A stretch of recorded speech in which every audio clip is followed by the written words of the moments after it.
ప్రపంచం అభివృద్ధిలో ముందుకు దూసుకెళ్తున్నా అక్కడ మాత్రం ఇంకా 100 ఏళ్ల వెనకే అభివృద్ధి కుంటుపడింది. ఆకాశంలో విమానాలు ప్రయాణించే స్థాయికి ఎదుగుతున్న వారికి సరైన రోడ్డు మార్గం కూడా లేకపోవడం అభివృద్ధికి అద్దం పడుతుంది. బయట ప్రపంచం విద్యుత్ కాంతులతో విరజిల్లుతుంటే అక్కడి వారికి కరెంటు వెలుగు కూడా ఎలా ఉంటుందో తెలియదు.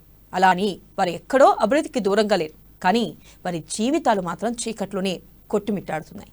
అభివృద్ధికి ఆమడి దూరంలో ఉన్న గిరిజనుల బతుకు చిత్రంపై అమ్మా న్యూస్ స్పెషల్ స్టోరీ.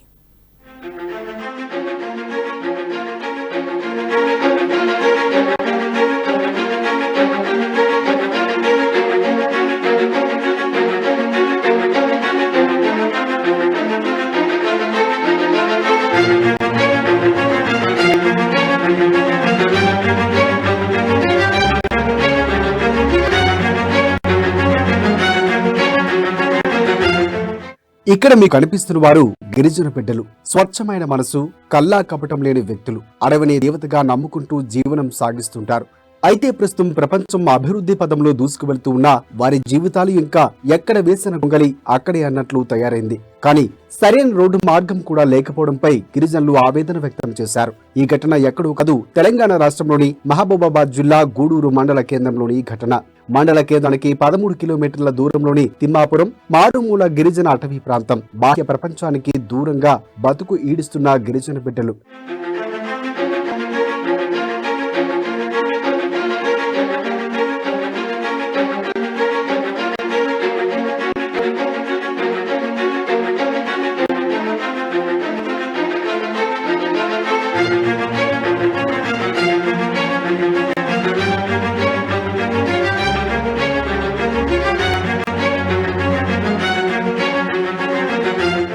అసలైన దుర్భరమైన జీవితం. ప్రపంచానికి సంబంధం లేకుండా బాహ్య ప్రపంచానికి దూరంగా జీవిస్తుంటారు. అయితే అంతా బాగానే ఉన్నా ఏదైనా అత్యవసర పరిస్థితులు ఎదురైనప్పుడు రోడ్డు మార్గం లేకపోవడంతో అనేక ఇబ్బందులు ఎదుర్కొంటున్నామని గిరిజన ప్రజలు వాపోతున్నారు. ఇంకా అత్యవసరంగా ఆరోగ్య సమస్యలు ఉన్నప్పుడు స్థానికంగా ఆసుపత్రికి వెళ్లేసరికి ప్రాణాలు గాల్లో కలిసిపోతున్నాయని, ఇక ప్రసవం సమయంలో దేవుడిపై భారం వేయడం తప్ప చేసేది ఏమీ లేదని కన్నీరు పెట్టుకుంటున్నారు. చుట్టూ చిమ్మ చీకటి. ఏ పాము ఎక్కడి నుంచి వచ్చి కాటేస్తుందో, ఏ జంతువు ఎక్కడి నుంచి వచ్చి దాడి చేస్తుందో అని బిక్కుబిక్కుమంటూ రోజులు గడుపుతున్నారు. తెలంగాణ అన్ని రంగాల్లో అభివృద్ధి చెందుతుందని అంటున్న ప్రలోభాలకు గురి చేసే రాజకీయ నాయకులారా, మరి వీరి పరిస్థితి ఏంటని వీరి గురించి తెలిసిన వారు ప్రశ్నిస్తున్నారు.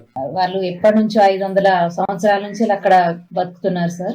వాళ్ళని ఇప్పుడు కాల్ చేయడం కరెక్ట్ కాదు సార్. వాళ్ళు కష్టపడి అక్కడ బతుకుతున్నారు. వాళ్ళకి అన్ని విధాల సౌకర్యాలు అక్కడ ఉన్నాయి. కాకపోతే వాళ్ళకి రోడ్డు కాడ ఇబ్బంది ఉన్నది. రోడ్డు, కరెంటు సౌకర్యంగా కల్పిస్తే ప్రభుత్వం దృష్టిలో పెట్టుకుని అవి వాళ్ళకి కల్పిస్తే వాళ్ళు మంచిగా బతుకుతారు సార్. అట్లాంటిది మాకు కాకుండా వేరే కాడ తీసుకుపోయి అక్కడ చేస్తే వాళ్ళు బతకలేరు సార్. కాబట్టి వాళ్ళని అక్కనే బతకనియాలి సార్. అందుకని మేము వాళ్ళకి సపోర్ట్ చేస్తున్నాం సార్. ఖచ్చితంగా మీరు ఏదో దయచేసి వాళ్ళకి రోడ్డు వేసి వాళ్ళని కొంచెం ఆదుకుంటే చాలా సంతోషంగా ఉంటుంది సార్. అందుకనే కోరుతున్నాం సార్. వాళ్ళు ప్రాణాలైనా తీసుకుంటారు కానీ అక్కడ నుంచి పోవడానికి మాత్రం వాళ్ళు ముందుకు రారు సార్. కరెంట్ కట్ చేసిండ్రు ఫారెస్ట్ వాళ్ళు, కాబట్టి వాళ్ళ పంటలు అన్ని ఆరిపోయే పొజిషన్ లో ఉన్నాయి. వాళ్ళు ఇల్లు కట్టుకుంటారు, దానికి ఇబ్బంది కలుగుతున్నది. కాబట్టి మీరు దయచేసి మీరు ఫారెస్ట్ వాళ్ళ నుంచి వాళ్ళు కరెంటు వేసేటట్టుగా మీరైనా దయచేసి చెప్పాలి సార్. ఇలా వాళ్ళకి మేము సపోర్ట్ గా ఉంటాం సార్. వాళ్ళని ఇబ్బంది పెడుతూ ఉంటే మేము చూసుకుంటూ ఊరుకోలేము సార్. మీరు వాళ్ళకి ఎక్కడ అయినా కానీ మేము అండదండాలుగా మేము ఉంటామని కోరుతున్నాం. ఏది ఏమైనా అన్నింటికి అలవాటు పడుతున్నా ప్రశాంతంగా జీవిస్తున్న వీరి జీవితంలోకి అతిపెద్ద కష్టం వచ్చి పడినట్లయింది. విద్యుత్ నిర్మాణానికి ఐటీడీఏ పీఓ ప్రత్యేక నిధులు మంజూరు చేశారు. దీంతో అధికారులు పనులు మొదలు పెట్టారు. అయితే అనుమతులు లేవని అటవీ అధికారులు పనులు అడ్డుకుంటున్నారు. దానికి తోడు ఇప్పుడు వీరు ఉంటున్న గ్రామాన్ని శాశ్వతంగా ఖాళీ చేయాలని హుకుం జారీ చేశారు. దీంతో అప్పటి వరకు ప్రశాంతంగా ఉన్న గ్రామంలో అలజడి మొదలైంది. 400 సంవత్సరాల నుంచి ఇక్కడే జీవిస్తున్న తమను గ్రామాన్ని ఖాళీ చేయమనే హక్కు మీకు ఎవరిచ్చారని గ్రామస్తులు ప్రశ్నిస్తున్నారు. చేతనైతే అటవీ శాఖ అధికారులను ఒప్పించి రోడ్డు వంతెన నిర్మించాలని, లేదంటే గమ్మును ఉండాలని సూచిస్తున్నారు. అంతేకాని ఊరు ఖాళీ చేయడానికి వస్తే ఖబర్దారంటూ హెచ్చరిస్తున్నారు గ్రామస్తులు. రోడ్డు కానీ ఇవ్వకున్నా పర్వాలేదు, మా బతుకులేదో మేము బతుకుతాం, మా విలేజ్నే ఉంటూ మా విలేజ్నే కాపాడుకుంటూ మా ఈయన్నే పుడతాం, ఈయన్నే వస్తాం, మా ఉన్న చుట్టుపక్కల ఉన్న అడవిని మేమే కాపాడుకుంటాం. ముఖ్యంగా ఫారెస్ట్ వాళ్ళకు ముఖ్య విన్నపం, ఎందుకంటే మాకి రోడ్ వేయటానికి మీరు కూడా కొద్దిగా సహకరించి మీరు కొద్దిగా పర్మిషన్ ఇవ్వండి. కానీ మేము మా విలేజ్ లేపి మీరు బయటికి తీసుకుపోవాలని ప్రయత్నం చేస్తే మాత్రం మేము ఎట్టి పరిస్థితుల్లో కూడా మేము సహించం. అవసరం అనుకుంటే ఉద్యమానికి కూడా మేము సిద్ధమవుతాం తప్ప విలేజ్ ని మాత్రం లేపే ప్రసక్తే ఉండదు.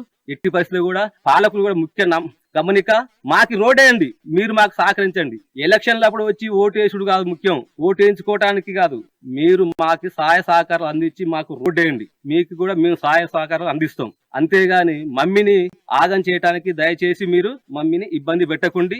మీకు దండం పెడుతున్నా, మాకు రోడ్డు సహకారాలు కల్పించండి. కానీ మాకు 400-500 సంవత్సరాల చరిత్ర గల మా విలేజ్ మీదకి రాకుండి, మా మీద దౌర్జన్యం చేయకండి. తమ డిమాండ్లను పరిష్కరించాలని కోరితే ఆ కోరికలను తీర్చకపోగా చివరికి వారినే ఊరు ఖాళీ చేసి వెళ్లిపోండి అని అనడం ఎంతవరకు కరెక్ట్? ఓ సినిమా స్టోరీని తలపిస్తున్న ఈ ఊరి కథ చివరికి ఏ మలుపు తిరుగుతుందో.